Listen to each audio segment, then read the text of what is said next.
Esto es, leer es un placer. Nuestra idea, ya saben ustedes cuál es divulgar y ayudar a que los jóvenes se interesen por la lectura, principalmente no por los libros que escribe gente más o menos famosa, pero que realmente tienen poca importancia, no, por los clásicos y por toda la literatura actual que escribe gente joven, que es valiosísima. Hay una generación de gente joven que merece el respeto. Bueno, ¿quién lo hace? Pues lo hace Telemiño, lo hacemos aquí en la Biblioteca Nos, y lo podemos ver también en el canal 33 de RTelevisión. ¿Cómo empezamos? Como siempre, conociendo cuáles son los libros más vendidos en la última semana.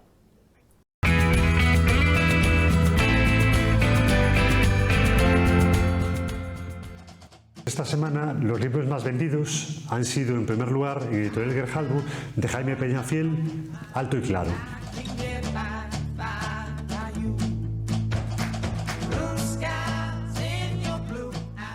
En segundo lugar, en Editorial Edasa, de Francisco Narla, Barbanera.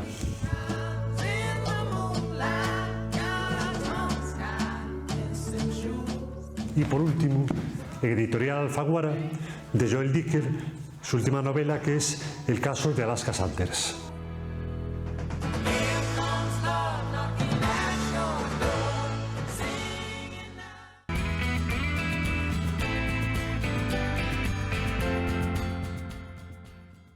Hoy yo estoy muy contento porque da la casualidad que, aparte de cumplir esa función que es justamente, y con un poco de tartamudeo de ese iniciado, tengo un amigo, y cuando se tienen amigos el goce es grande porque se puede discutir, se puede tener puntos de vista divergentes, pero hay una magia que te hace acercarte, entender y comprender inclusive los puntos, digamos, más controvertidos del pensamiento mutuo.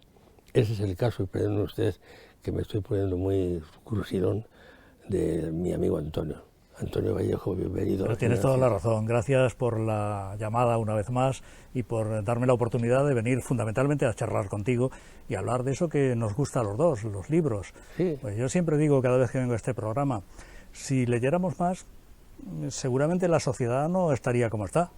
Claro. Seríamos personas un poco más sensatas y más sensibles, tendríamos más conocimientos, no confundiríamos el título de 1984 con el tiempo en el que lo escribió su autor, claro, y estas cosas, ¿verdad? Por supuesto, fíjate la diferencia. Me parece que esto fue del 40 y tantos, más o menos, ¿no?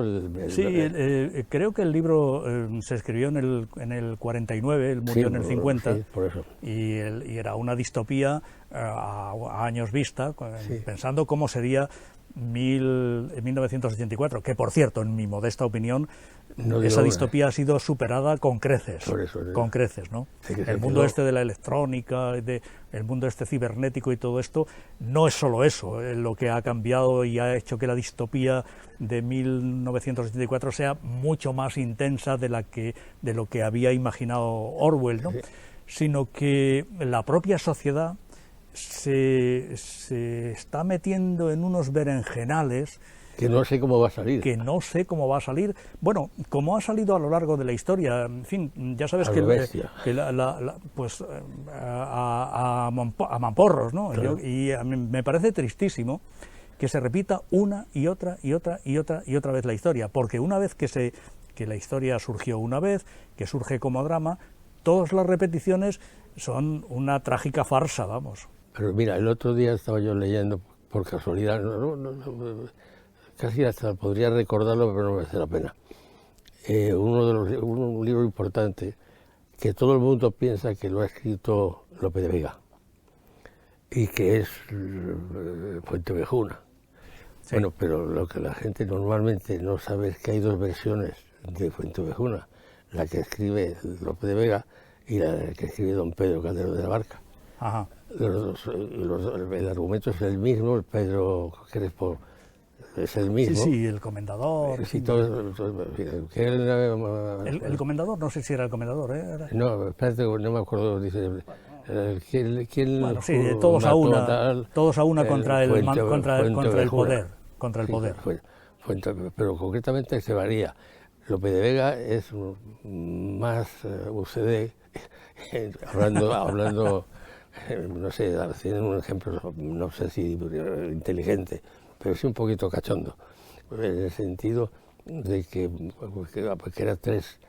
era una historia en que tres capitanes se lían con tres mozas que coquetean con ellos y da lugar a todos los follones. Ya. El otro no, el otro juega con el Vale, pues ahora que mencionas UCD, estos días he releído un libro de Josep Meliá, Así cayó Adolfo Suárez, que se escribió en el año 81.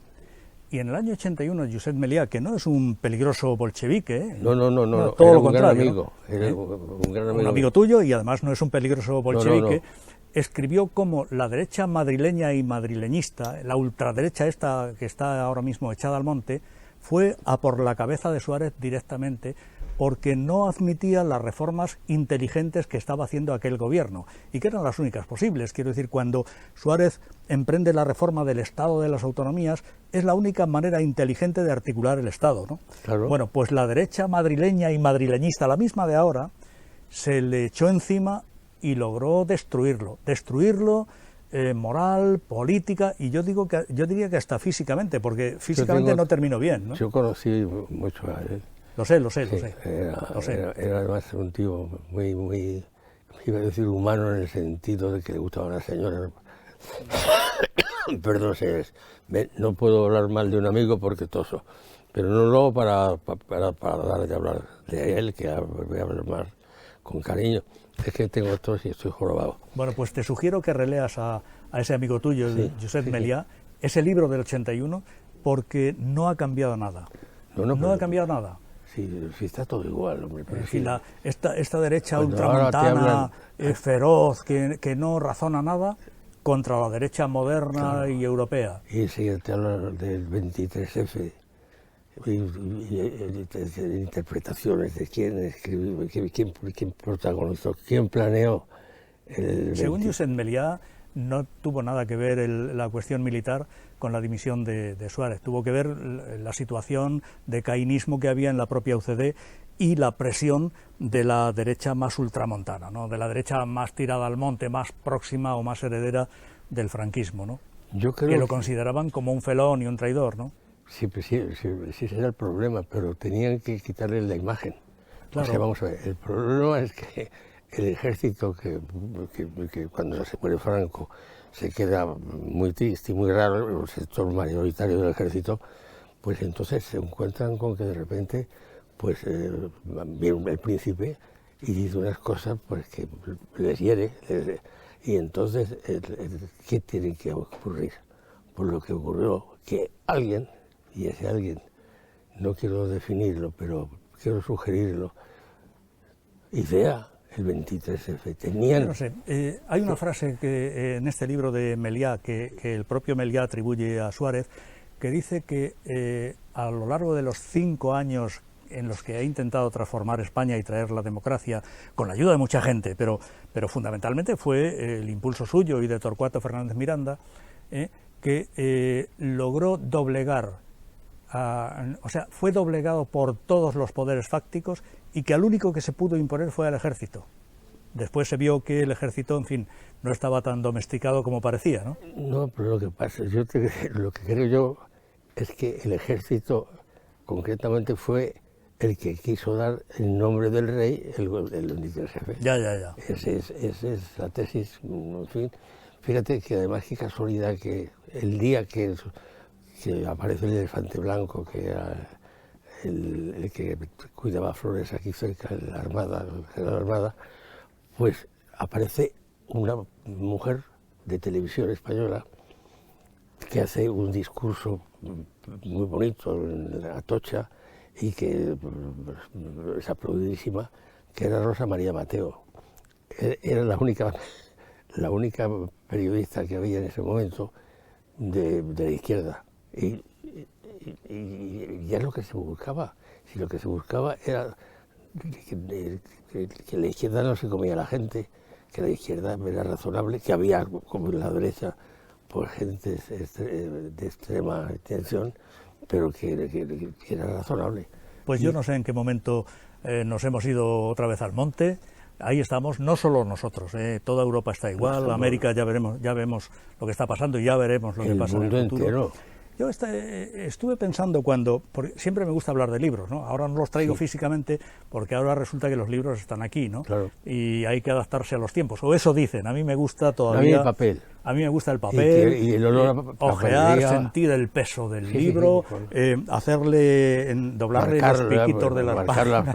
Cortarlas o doblarlas y escribir, subrayarlos. Pero pensando eso pasa por haber estudiado. Claro, pero pensando en ¿de qué libros podríamos hablar que entroncaran directamente con la situación actual de la sociedad española y del mundo en general, ¿no? Y he seleccionado tres pequeños fragmentos de 3 libros, ¿no? Te voy a leer el primero. El primero es de una novela que se llama El mercader de libros, de Luis Zuecos, y es absolutamente actual, muy actual, porque dice: la guerra es para que la ganen los ricos y mueran los pobres. Por eso les gustan las guerras tanto a los reyes. Esto lo dice El mercader de libros, Luis Zuecos. Bueno, tiene mucho que ver con lo que está pasando en la actualidad. Sí. Los que están muriendo en la guerra no son los potentados rusos, son otros, claro. Unos pobres diablos. Después, pensando, no sé, por ejemplo, en la situación de Ourense, que es una situación muy singular, en fin, es una situación también para que se haga un tratado sociológico de lo que está pasando, ¿no? Y te leo un fragmento que yo creo que se identifica mucho con la sociedad actual orensana. Dice: militares horros de todo saber y ciencia militar, oficiales de marina sin la menor idea de lo que es un barco, desvergonzados de lengua suelta, ineptos y embusteros fraudulentamente promovidos a un sinfín de sinecuras, cargos y prerrogativas sin relación con nada real, ni la menor sombra de trayectoria ni finalidad positiva en sus divagantes existencias. La lepra de la irrealidad desfigurándolo todo. Esto no es una novela de hoy, Esta es la famosa novela Historia de 2 ciudades de Charles Dickens. Por tanto, quiero decir... bueno, si el mundo se parece mucho... al final, resulta que lo que escribe Dickens hace un montón de décadas tiene mucho que ver con lo que estamos viendo hoy. Tampoco está cambiando tanto la sociedad. Hombre, esto da vueltas permanentemente. Cuando hablábamos antes de López de Vega y de Calderón, de todos a uno Fuentevejuna, en el fondo fue una de las cosas políticas más, digamos, difíciles de tragar, que fue la existencia y el nombramiento de una señora que se llamaba Isabel, la Beltraneja, y después la que era una hija fuera de matrimonio, pero que era la auténtica heredera de la corona de España, o de Castilla. Sí, por supuesto. Sí, pero bueno, en fin. Eso ha pasado, pero que eso que está ahí. Que está ahí y que la historia se repite. Yo es que creo que es una gran noria y vamos dando vueltas arriba, abajo, en medio, y no para esto de dar vueltas. Está... Sí, cometemos siempre los mismos errores, los mismos tropezones. Yo creo que esta es la sociedad como los niños. Yo siempre me pregunté cómo los niños, sin comunicarse entre ellos, cuando algo les sale mal en el colegio, sin ponerse de acuerdo, todos terminan diciendo lo mismo: es que el profesor me tiene manía. Claro. Bueno, debe estar en los genes eso, porque yo no recuerdo que nadie me dijera, ningún compañero mío de clases cuando era niño, me dijera: si te sale mal, dile a tu padre que es que el profesor te tiene manía. Me salía instintivamente, claro, no sé de dónde venía, de dónde me venía eso, pero siempre, pues ahora seguimos haciendo lo mismo. Cada vez que se produce una situación, la reacción suele ser la misma, por tanto, cambia muy poquito. Porque es que todo cambia muy poquito, las cosas cambian muy poquito. Y yo creo que hay mucha gente que no se instruye, gente y que habla de oído, y que lógicamente repite lo que le gusta a él, que generalmente es vago, poco trabajador, por lo tanto no tiene suerte porque no la busca, porque no es emprendedor, porque normalmente al emprendedor le tachan de que ser un señor que quiere oprimir al pobre, que quiere oprimir al... No, el emprendedor es una persona que tiene una capacidad de ver en el futuro una serie de posibilidades que le hacen cambiar de ser una persona poco influyente a ser influyente. Sí, bueno, y que cada uno tiene sus capacidades, claro. Eso tiene muy poco que ver con que uno sea muy malo y el otro sea muy bueno, no, hay de todo en todas partes, como dicen, hay de todo como en botica, pues claro. En todas partes. Hay y fíjate, la cuestión hablamos de religiones, y la ahora, cantidad que hay para elegir. Te hablé de 3 libros que miré un poco así sí. Al azar para venir aquí, ¿no? Y cuando estoy leyendo frases que he apuntado en el móvil de estos libros, esto tiene mucho que ver con el mundo actual. El mundo actual también es el mundo de la posverdad, ¿no? Pues una escritora que murió hace poco, y a la que, Almudena Grandes en concreto, a la que algunos políticos necios, en fin, pues la menosprecian confundiendo el culo con las témporas, que es lo que suele pasar en general con los necios, sean o no sean políticos, claro. ¿No? Pues dice una cosa sobre ahora que estamos en la época de la posverdad, dice una cosa sobre la verdad que a mí me parece muy interesante y muy llamativa. Dice, la verdad es toda la verdad y no solo la parte que nos conviene. La verdad es lo que nos gusta que haya sucedido y además lo que ha sucedido, aunque nos guste tan poco, que daríamos cualquier cosa por haberlo podido evitar. Claro. Bueno, pues esto lo dice esta escritora madrileña tan menospreciada por bobos. No, pero es que la gente... Si es que, la gente que confunden, repito, el culo con las témporas. Claro, pero si es que o eres un facha o eres un rojo. Entonces, no, pero es que la gente claro, te califica y no, eres un señor que piensas y hay cosas que puedes asumir como tuyas que teóricamente tienen el escandallo de la parte contraria. Y dices, ¿pero por qué? Si eso lo comparto yo. Si cuando te estás duchando, que es el momento más íntimo, te estás frotando el cuerpo, que es la soledad absoluta del ser humano limpio, pues joder, te reconoces y dices, ¿pero por qué me cabreo con fulanito y digo que es un rojazo o digo que es un fachón? Pues si en eso pienso igual. ¿Y por qué ese tiempo y esa energía que gasto en cabrearme, no la gasto en leer un buen libro que seguramente voy a aprender muchas cosas, me voy a hacer mucho más reflexivo, me voy a hacer bastante más sabio y me voy a hacer, en fin, me va a dar más oportunidades de hacer menos el indio, ¿no? Claro, a mí una de las cosas que más, yo me he educado o me he maleducado en escolapios, y entonces una de las cosas que más me ha chocado ha sido lo que yo digo que es la operación el catalán, el viejo que ahora no, fíjate que como tengo la memoria ya, el expresidente de la Generalitat... Jordi Pujol. El Pujol y el Padre Nuestro. Yo estudié leí y recé un Padre Nuestro que decía el Padre Nuestro, como era, Padre Nuestro que te has renunciado del pecado de Santo no venga a tu reino, a que tu voluntad, a la cielo, a la tierra como el cielo. El Padre Nuestro de cada día danos hoy y no como decía... y perdónanos nuestras deudas. Perdona nuestras deudas, así como nosotros perdonamos a nuestros deudores. Y yo en plan de coña digo, y ahí fue cuando Pujol se fue al Papa, y dijo, no, es constitución, majestad, santidad, eso no, entiende usted. Y el Papa le hizo caso. El artífice de la autonomía catalana moderna no es Pujol, quiero decir, Pujol la organizó, la instrumentalizó muy bien y además hizo algo que es una muy buena forma de articular el Estado, que es colaborar con gobiernos de un signo y de otro desde la minoría catalana, ¿no? Pero realmente el último gran presidente de la Generalitat fue Josep Tarradellas, ¿no? Que vino a España con la idea de aquellos que llegaban del exilio con la idea de la reconciliación. Ya soy aquí.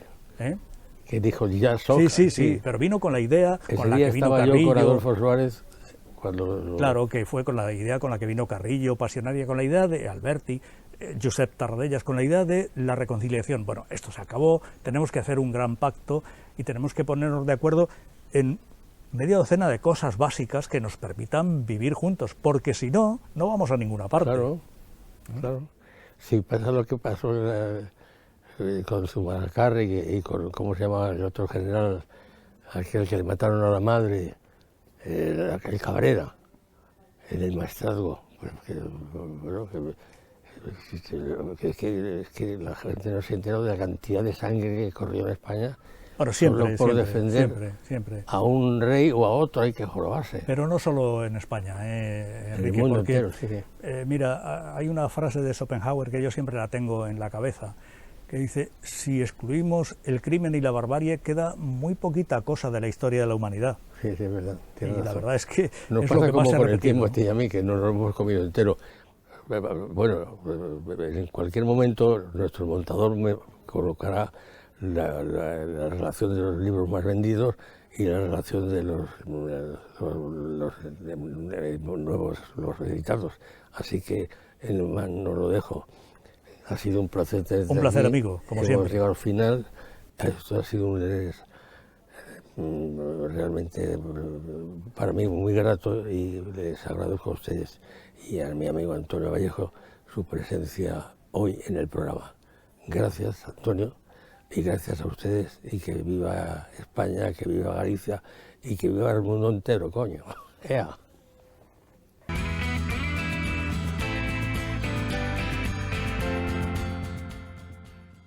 Interesante lo que hemos visto y lo que hemos oído, y yo voy a recordar ahora que es también interesante saber exactamente cuáles son las novedades, y las novedades de esta semana son estas.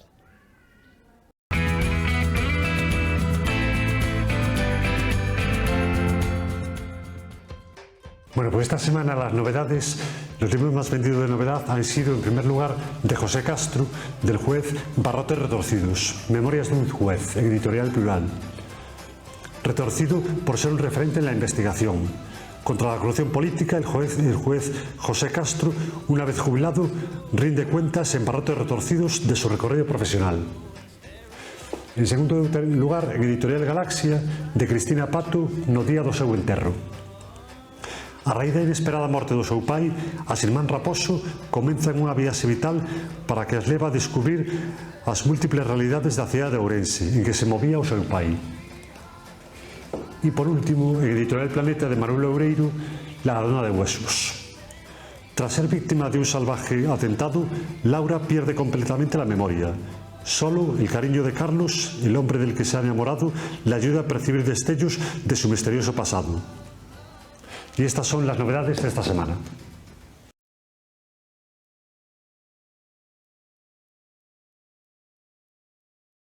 Algo que a veces olvidamos, el que incluimos y queremos siempre que no se olvide, una recomendación desde la librería Cátedra de unos libros para los mayores, para los jóvenes y para los niños.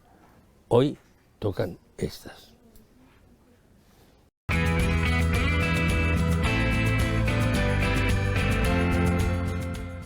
Bueno, pues esta semana vamos a recomendar como libro infantil el gran libro de las emociones.